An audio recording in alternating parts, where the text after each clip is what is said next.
하나님 말씀 보겠습니다. 마태복음 4장 17절입니다. 한 절입니다. 자, 같이 봉독합니다. 시작. 이때 예수께서 비로소 전파하여 이르시되 회개하라 천국이 가까이 왔느니라 하시더라. 한번 더 읽을까요? 시작. 이때부터 예수께서 비로소 전파하여 이르시되 회개하라 천국이 가까이 왔느니라 하시더라. 아멘.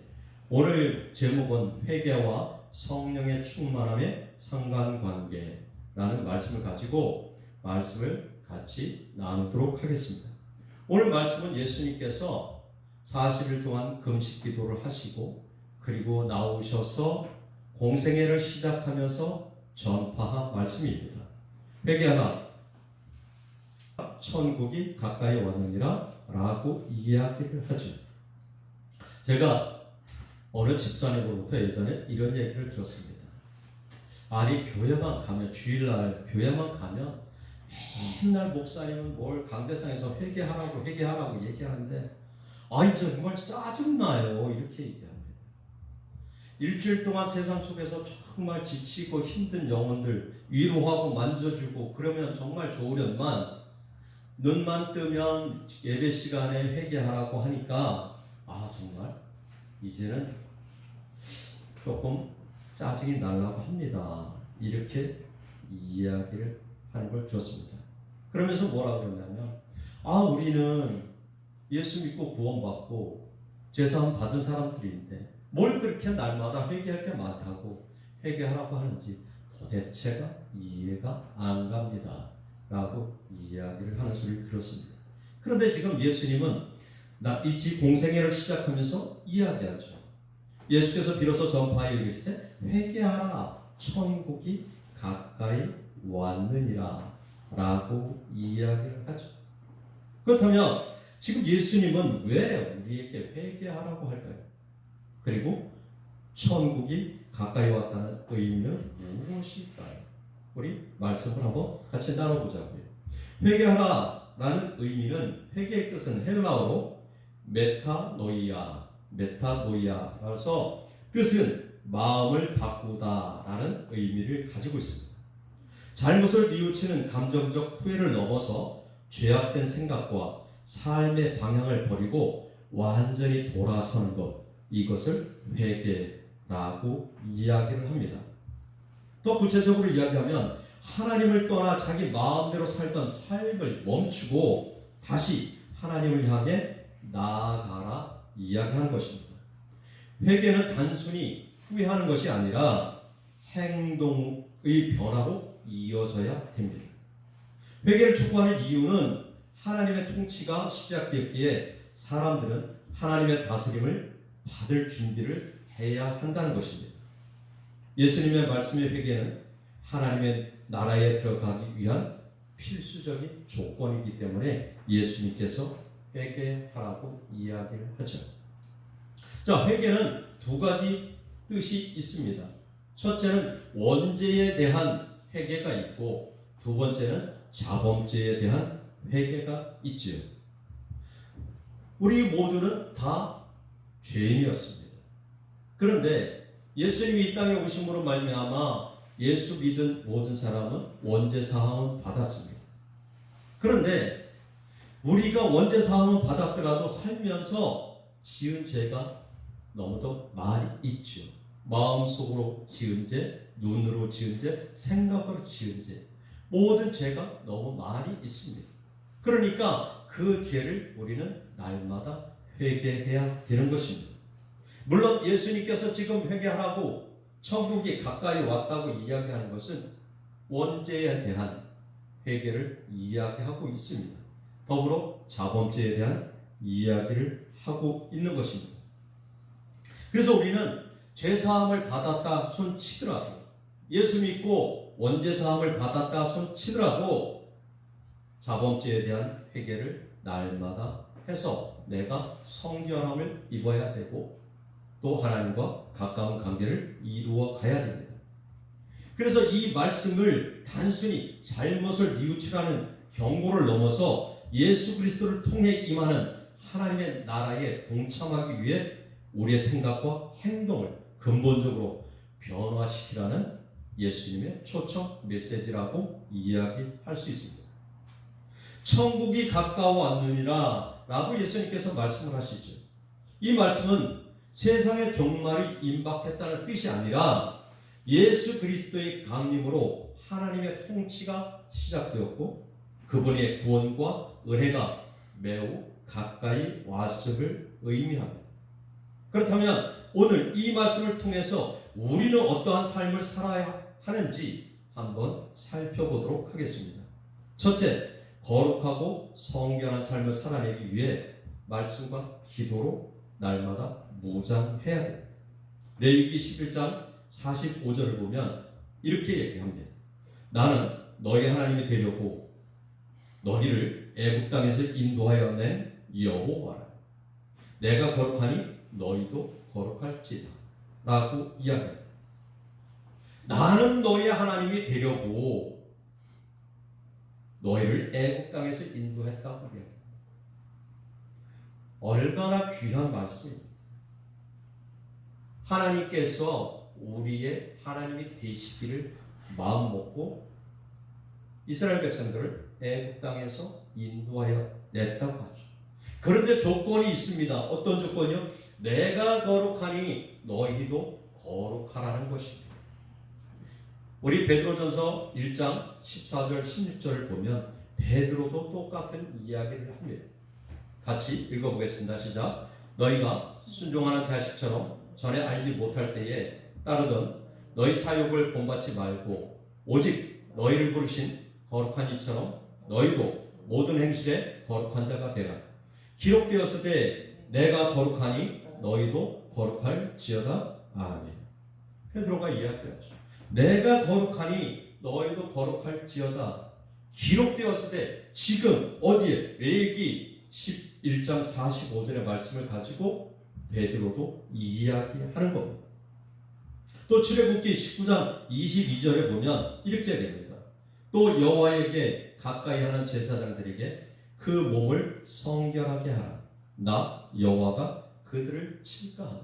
제사장들에게 뭐라고 얘기하냐면 성결하라고 이야기하죠. 성결하게 하라고 이야기합니다. 성결하지 않으면 하나님께서 그들을 칠까하노라 라고 이야기를 하죠. 여호수아 3장 5절을 또 이렇게 이야기합니다. 여호수아가 또 백성에게 이르되 너희는 자신을 성결하게 하라. 여호와께서 내일 너희 가운데 기이한 일을 행하시리라. 하나님께서 기이한 일을 행하실 건데 그 기이한 일을 경험하기 위해서 어떤 모습이 되어야 되냐? 성결한 모습이 되어야 됩니다.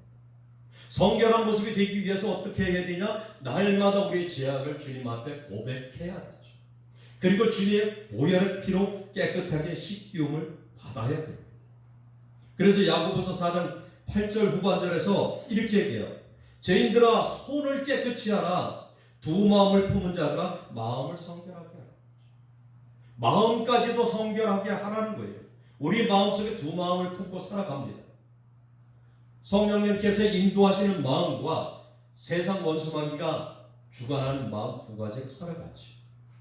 그래서 로마서 8장에 가서 보면 뭐라고 이야기합니까? 영의 생각은 생명이라고 그러죠. 평안이라고 하죠. 그런데 육의 생각은 뭐라고 그래요? 사망이라고 합니다. 그러니까 우리가 어떤 모습이 되어야 되냐? 날마다 하나님 생각하며 하나님으로 내가 세상 눈을 향해서 들었던 세상 것을 보았던 세상 생각을 했던 그 모든 죄악들을 다 주님 앞에 씻어내야 되죠. 이것이 손을 깨끗이 하는 것입니다. 두 마음을 품은 자들이 마음을 정결하게 하는 것입니다. 요한계시록 22장 14절 같이 읽습니다. 시작. 자기 두루마기를 빠는 자들은 복이 있으니 이는 그들이 생명나무에 나아가며 문들을 통하여 성에 들어갈 권세를 받으려 함이로다. 여기서 자기 두루마기를 빠는 자들 이렇게 이야기하죠.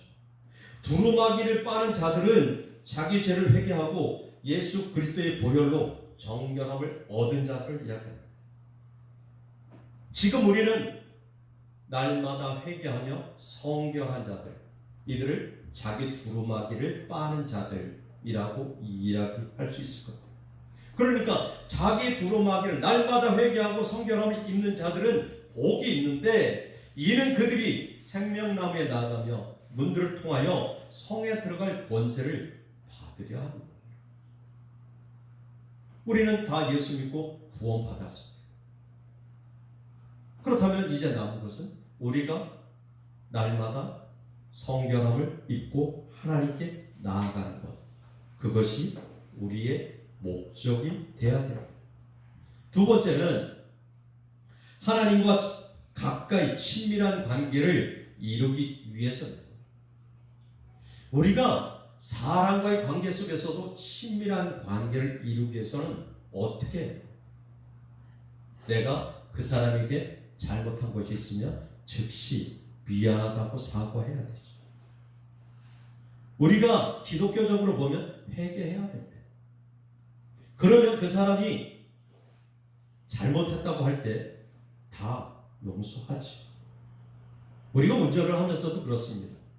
혹시 내가 잘못해서 사각지대를 보고 끼어들었어요. 뒤에서 빵 하지요.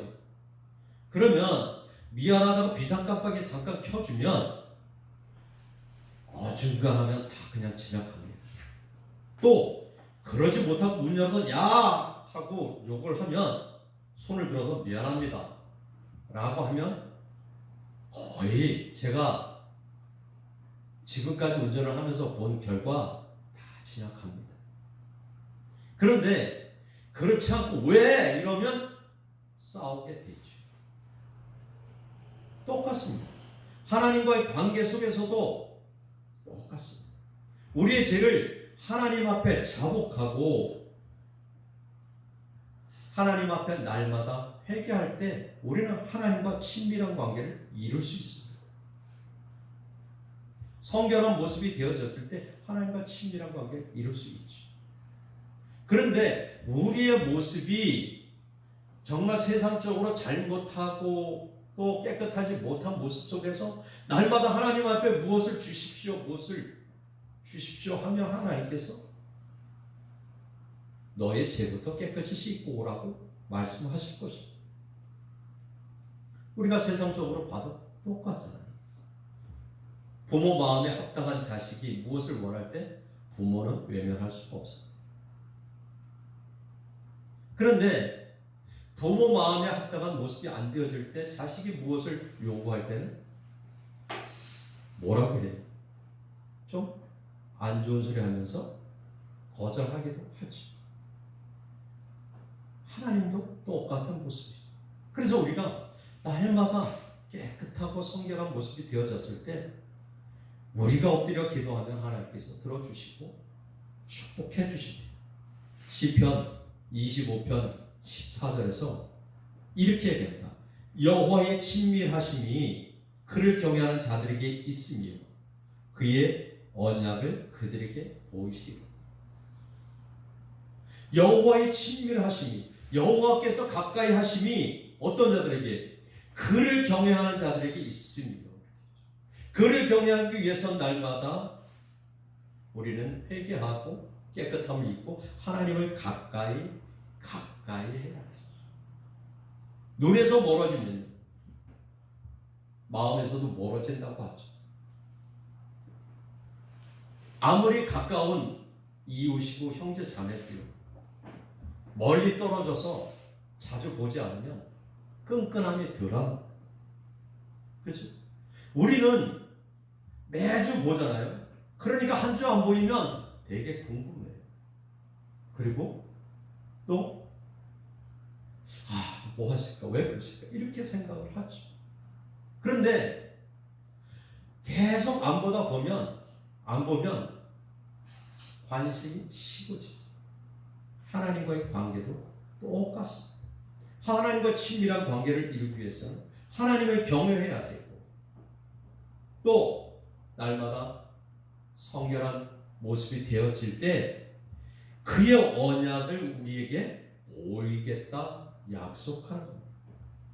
자, 시편 63편 8절 10절입니다. 다 보이죠? 안 보이나요? 보이죠? 네. 자, 같이 읽습니다. 시작. 나의 영혼이 주를 가까이 따르니 주의 오른손이 나를 붙드시거니와 나의 영혼을 찾아 멸하려 하는 그들은 땅 깊은 곳에 들어가며 칼이 세력에 넘겨져 승량의 먹이가 되리이다. 이렇게 얘기하죠. 나의 영혼이 주를 가까이 따르니, 내 영혼이 주를 가까이 따르니 주의 오른손이 나를 붙든다고 얘기합니다. 나의 영혼을 찾아 멸하려고 하는 원수 마귀가 그 칼에 넘어져서 짐승의 먹이가 되겠다. 그러니까 우리는 어떻게 하나님을 가까이 해야 되죠. 하나님을 가까이 하기 위해서는 어떻게 해야 될까요? 날마다 말씀과 기도와 예배 가운데 거해야 되죠. 그것이 하나님을 가까이 하는 거예요. 어떤 사람이 이렇게 얘기할 수도 있습니다.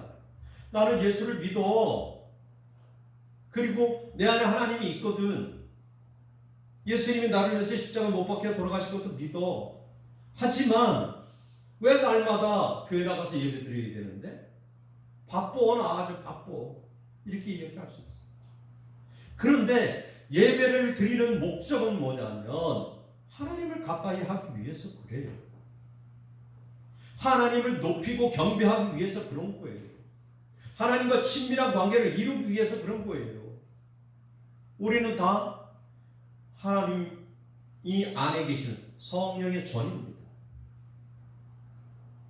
우리가 한 사람 두 사람 모여서 같이 합심하여 기도하고 예배 드릴 때 하나님께서 이곳에 좌정하시잖아요. 그래서 성삼일체 하나님을 경험할 수 있잖아요. 그러니까 예배를 드려야 되는 거죠.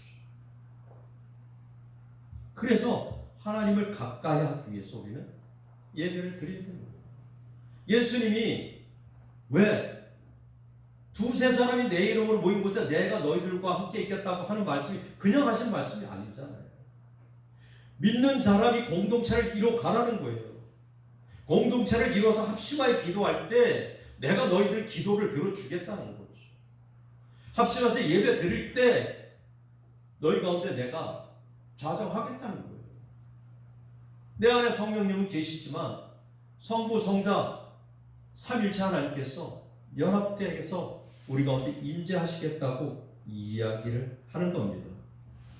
우리 야고보서 4장 8절 전반절에 보면 이렇게 얘기하죠. 야고보는 하나님을 가까이 하라. 그리하면 너희를 가까이 하시리라. 야고보도 그런 얘기를 하잖아요. 하나님을 가까이 하라. 그리하면 너희를 가까이 하시리라. 우리도 마찬가지잖아요. 나와 정말 친한 사람이 있으면 가까이 하려고 노력하면 다가서면 그 사람도 같이 다가서게 되잖아요. 그런데 인간관계 속에서는 그렇습니다. 빈손으로 다가서면 조금은 그럴 수 있어요. 그런데 마음을 주고 선물을 주고 다가서면 그 사람도 마음의 문을 열잖아요. 우리는 마음을 주고 선물을 주는 게 뭐예요? 하나님과 교제하는 거예요. 하나님 예배하는 거고 하나님 찬양하는 거고 기도하는 거예요. 말씀 가운데 거하는 거예요. 그래서 하나님을 가까이 해야 된다고 이야기를 하는 것입니다. 세 번째는 세상에서 빛된 삶으로 하나님의 선하심을, 하나님의 영광을 나타내기 위해서 그렇습니다. 우리 마태복음 5장 14절부터 16절 말씀, 아주 제가 가장 좋아하는 말씀 중에 하나죠. 다 아실 겁니다.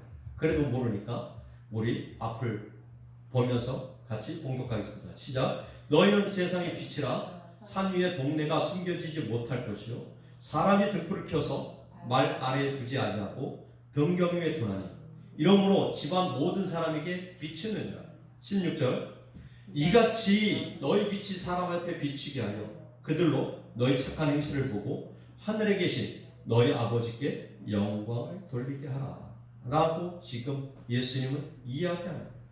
너희는 세상의 빛이라는 거예요. 원수 마귀가 주관하는 세상은 어둠의 세상이거든요. 그런데 우리 한 사람 한 사람이 빛이 되어서 어둠을 밝히라는 것입니다. 크리스마스 때가 되면 촛불을 켜놓죠. 왜요? 그 촛불처럼 어둠을 밝히는 빛이 되라는 거예요. 추리를 만들어요. 그리고 반짝반짝하게 만듭니다. 왜요? 빛을 발하라는 겁니다. 그래서 그 빛에 대해서 정확하게 이야기하죠. 빛이라 산 위에 동네가 숨겨지지 못할 것이요, 빛이 비치면 어느 것도 숨지 못하죠. 사람의 등불을 켜서 말 아래에 두지 아니하고 등경 위에 높이 둔다는 거죠. 그러므로 모든 사람에게 비추죠. 옛날 호롱불 시대를 우리 권사님은 아시잖아요. 그쵸? 호롱불을 벽에다가 이렇게 걸어놓거나 하지요. 그래야 밑에 비추잖아요. 그것도 부족하면 어떻게 해요? 등잣대가 있으면 등잣대가, 그죠? 그래서 등잣대 위에 비춰놓고 밥을 먹어요. 아십니까? 우리 사모님? 좋은 동네에 사셔서 잘 모르실 수도 있습니다. 근데 우리는 그렇게 살았어요. 정말로. 우리 딸은 모르는데, 그러니까 이거 행여라도 등잣대가 이만큼 높잖아요. 높여도 툭 쳐서 또 넘어지기도 하죠. 왜요? 밥상을 제대로 비춰야 반찬이 보이잖아요. 그거예요. 빛은 이 밑에다 놓으면 안 비친다고 지금 이야기하는 거죠. 그러면서 16절에 뭐라고 얘기하냐면, 이같이 너희 빛이 누구들에게 빛이라고 해요? 사람 앞에게 빛이라고 하죠. 믿지 않는 자들에게 빛이라고 하죠. 세상을 바라보는 사람들에게 빛이라고 하죠. 그리고 너의 착한 행실이라고 이야기하는 것은, 우리의 착한 행실은 뭐냐면 예수를 구주로 믿은 모든 사람이 하나님의 선하심을 나타내는 거예요. 그래서 오래 참고 온유한 모습이 되어져야 돼요. 세상 사람은 화내고 짜증 날지라도 예수 믿는 사람은 선한 모습으로, 착한 모습으로 그들에게 온유한 모습을 보여야 되죠. 그때 하늘에 계신 너희 아버지께, 그 모습이 하늘에 계신 우리 아버지께 영광을 돌리게 하는 것이다. 그래서 요즘은 이게 노방전도가 어렵잖아요. 우리도 노방전도 해보잖아요. 열심히 노방전도 했는데 아직까지 노방전도에서 온 사람은 한 사람도 없습니다. 그렇죠? 그런데 지금은 관계전도의 시대라고 해요. 그 관계전도를 올바로 하려면 우리의 착한 행실을 올바로 보여야 되죠. 그래야 관계전도가 됩니다.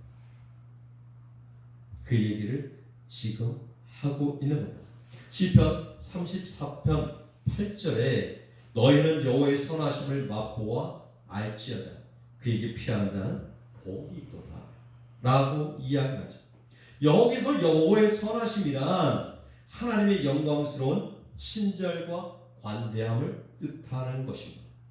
모든 피조물을 다스리는 주권적인 능력, 죄인들을 회개로 이끄는 인자하심, 그리고 의인들을 보호하고 구원하시는 돌보심을 포괄하는 하나님의 근본적인 속성을 하나님의 선하심, 여호와의 선하심이다, 이렇게 이야기를 합니다. 자, 이제 말씀을 정리하려고 합니다. 우리는 매일 매 순간 눈으로, 마음으로, 생각으로 죄를 범하며 살아갑니다. 그렇죠? 때로는 음욕으로, 욕심으로, 정죄와 비판으로, 불평으로, 원망으로 수없는 죄악들을 범하며 살아갑니다. 또한 우리가 알지 못하는 죄도 수없이, 생각지 못하는 죄도 수없이 저지르고 살아가지. 어쩌면 그렇게 살다 보면 죄에 무감각해질 수 있습니다. 정말 우리가 큰 죄를 범하지 않는 이상 아주 사소한 죄는 생각하지 않을 때도 있습니다. 그런데 하나님 앞에 딱 엎드려서 나를 조명하며 회개의 시간을 가지면 그 모든 것들이 생각이 나게 됩니다. 그리고 회개할 수밖에 없죠.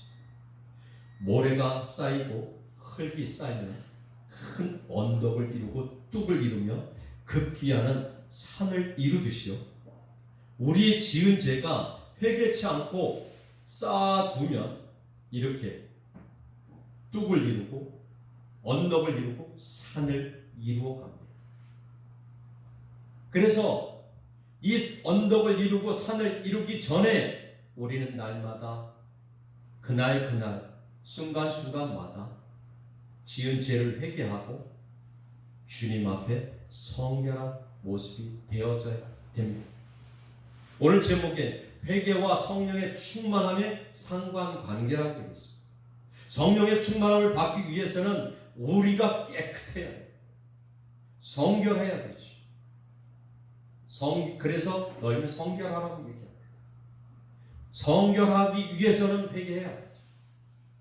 회개해야만 성결할 수 있고, 성결한 모습이 돼야만 성령의 충만함으로 살아갈 수 있기 때문에 회개와 성령의 충만함은 불가분의 관계라고 이야기할 수 있는 것입니다. 우리가 날마다 우리 아까 집사님이 얘기했던 것처럼 뭘 그렇게 날마다 회개하라고 하시는지 짜증나요 생각하지 마시고 날마다 순간마다 생각나는 죄가 있으면 그때그때 회개하면서 하나님 앞에 성결하고 성령의 충만함 받는 우리 모두가 되기를 예수 이름으로 축복합니다. 아멘.